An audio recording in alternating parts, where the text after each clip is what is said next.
I'm sure this is not going to be the first time you've heard this question, but the Trump campaign is also going after the vice president for not doing enough interviews, for not holding a press conference. Would it kill you guys to have a press conference? Why hasn't she had a press conference? Listen, the vice president and Governor Walz have been busy crisscrossing this country since the launch of this campaign and adding Governor Walz to the ticket. You saw the ways in which they went across the battleground states last week, generating rallies of thousands, 10,000 here, 15,000 there. But Michael, you know, a campaign rally is not a press conference. Do you mind if I cut in? I mean, you know, a campaign rally is not a press conference. Why hasn't she had a press conference? She's the vice president. She can handle the questions. Why not do it?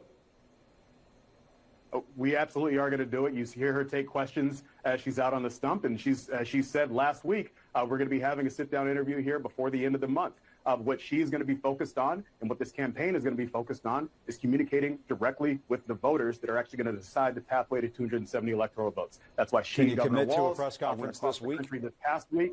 That's why we're doing a bus tour in Pennsylvania as we head into Chicago. And it's why we'll sit down for an interview before the end of the month to make sure that we can have a deep dive conversation about the vision that Kamala Harris has for where she wants to take this country and the contrast that we're going to have with Donald Trump. We're going to have plenty of opportunities to do that throughout the rest of but one interview by the end of the month. This month and throughout the rest of the campaign.